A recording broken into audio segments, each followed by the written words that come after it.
Nah, kabarnya sudah mencabut laporan dari pihak Densus sendiri, seperti apa menanggapinya? Iya, ya sebetulnya kan dari kemarin yang kita ada di mediasi di Kemensos, itu kan sudah dipertemukan dan pembicaraannya mungkin sudah ada kesepakatan damai.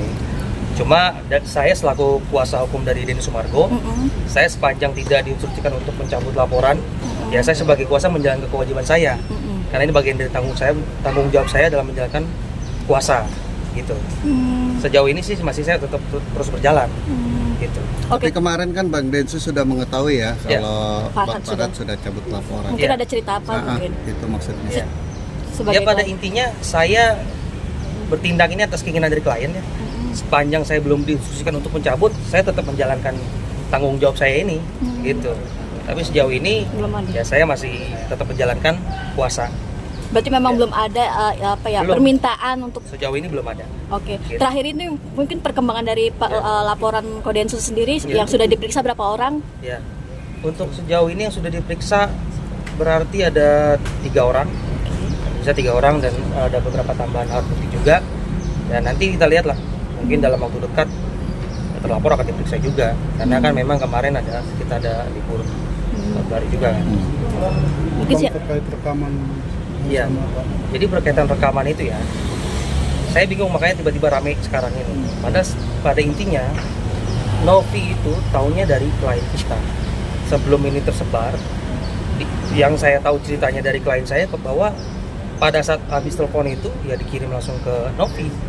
Jadi ya kan dia juga klarifikasi bahwa pada hari itu Novi dikirim sama Bang Densu terkait rekaman suara itu. Gitu.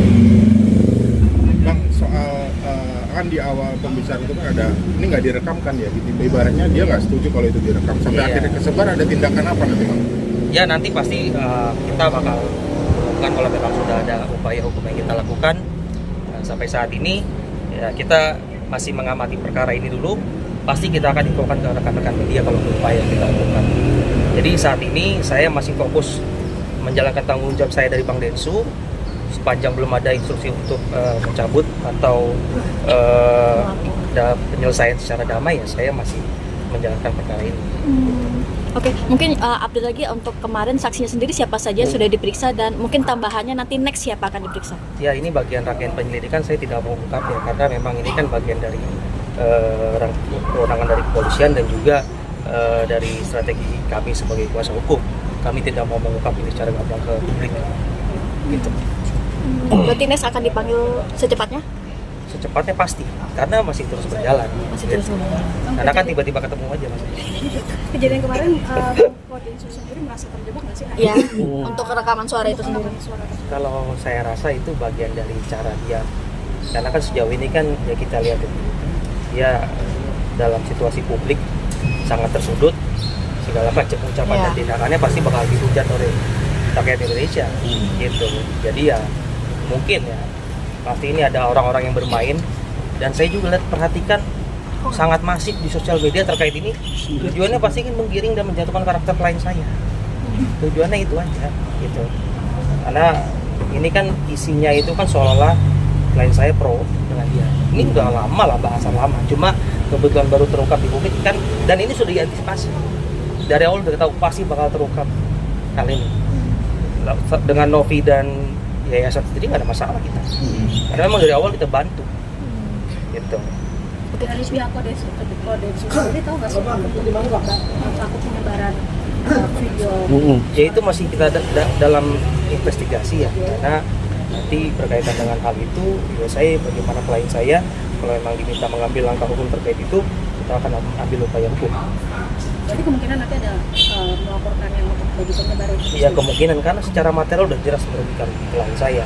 Bukan hanya dia yang dihina ataupun dihujat, anaknya juga, istrinya juga gitu.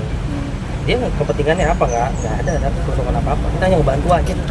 Dia hanya bantu aja yayasan ini kan untuk bagus dapat donasi kan. Gitu. Berarti Abang sendiri menduga dengan bocornya percakapan di handphone itu mungkin seperti apa? Ya pastilah.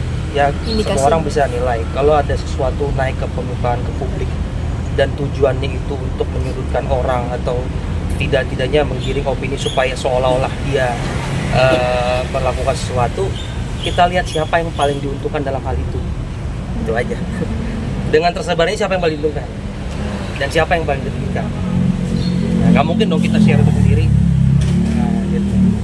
Mungkin Sok mendengar bocornya percakapan Dengan handphone. konsultasi mungkin Bang Densu mencurhatkan apa unek-uneknya. Iya, curhat kemarin juga saya ke rumahnya. Ya shock sih, memang udah pasti banget, kita udah antisipasi dari awal bakal terungkap gitu. Kita udah tahu lah cara main kan mereka. Marah? Ya marah sih ya, cuma biasa aja menanggapinya. Yang pasti kecewa ya Bang? Ya iyalah, karena kan dipikir kemarin kan udah beres, makanya saya ada di sini lagi kan. Itu percakapan hanya dengan FA aja atau ada pihak lain? Iya, coba dianalisa. Itu Menurut siapa- pengakuan Bang Densu ketika ngobrol sama Iya, Abang. jadi kan kalau dalam rekaman itu jelas suara siapa yang muncul dari telepon, suara siapa yang real lagi bicara. Ya kan, bisa dicek aja itu. Itulah, kasih kisi-kisi begitu aja lah.